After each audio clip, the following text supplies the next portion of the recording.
Fuck! Ryan is such a bitch! Oh, and you went a fucking different way. Watch this. I'm gonna get it first try now that we're not in the run anymore.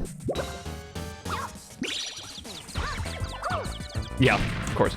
Alright. Alright, of course. I hate it! Can't wait for the day that I never have to see Orion ever again. But I will be sad not to be able to see John Bomberman again. One day I will see him for the last time and I won't even know it. Think about that with like Minecraft a lot. Like imagine just like getting to go to like a Minecraft world somebody will put like 100 hours into, but like will never ever touch again. At one point your mom put you down and never picked you back up again. Crazy. Maybe it was the moment you were born. One day I'll mine my last craft. One day I'll bomb my last man. One day I'll Bow's my last furry. One day I will Tony Hawk my last pro skater. It's not funny. It's not funny. I don't know why I'm laughing. It's just stupid. That was kind of fucked up. The story of Bowser's furry. Like he just owned a furry. Like that's legal to do or something. You'll gay your last Bowser. What is gay as a verb? How do you gay someone? I did gay my last Bowser. To convince somebody to become a homosexual. I have gayed you. Can you gay someone who's ace? Well, right. Well, I think gay as a verb implies that you are turning somebody who was once not gay to become gay. That is what it means to gay someone. So if you gay your last Bowser, then the last Bowser you had, you turned gay. You have it all wrong. I did the gay. Okay, cool. What is gay as a verb? What's the definition? I'm gay for a fucking turtle. I did the gay. So you were gayed by Bowser. Bowser gayed you. So long, gay Bowser. Yeah. Really puts that sentence into a different fucking light. Just so long, gay Bowser. So long. Damn. Will you crash your last Bandicoot? One day I will crash I might have already crashed my last Bandicoot. Jack my last Daxter. Never. I hope I never jack my last Daxter. I'll be jacking my whole life. Jack my next Bowser. I've never seen Bowser's cock, but I feel like I have a good idea of what it looks like, and I know that I would not want to jack that. Ugh, come on, no! Damn it. Dungeons of My Last Dragon. I've been playing D&D again, which I'm very excited about. I put together a group of complete strangers. And it's been fun because I always wondered, like, am I a good DM or am I just cursed as fuck and my friends are like, accept how cursed I am? Seems to be going pretty well. So I'm pretty happy about that. There's like a card shop that I go to and, you know, we all meet up there and they have like cool tables and stuff there to be able to play on. And it's nice to like go out. So many residual effects from COVID, you know, that it's like so nice to finally go out and play a game and have fun. Been doing an online one with a bunch of people I've been gaming with for 15 years. Wow, that's awesome. The only online D&D I've done has been for Brett Ultimus's World of IO. There's definitely like pros and cons to both like in person and online. I've actually been just running pre-made modules lately. I've always just like lost myself to world building. Like I'll just disappear and I'll just make a whole fucking world that only exists in my head.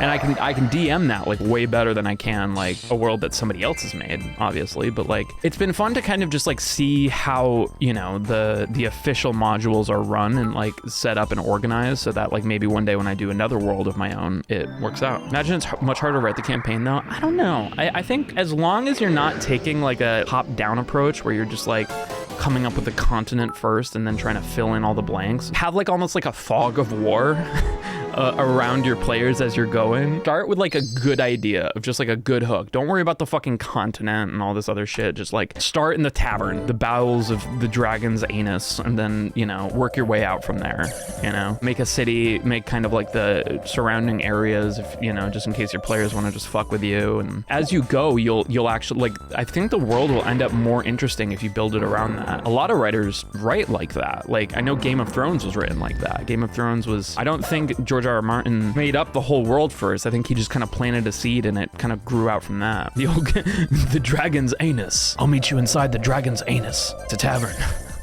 Inside a dragon's anus. See, that'd be such a great story. I feel like I don't actually like playing D&D, like being a player. I think I really enjoy being a DM more.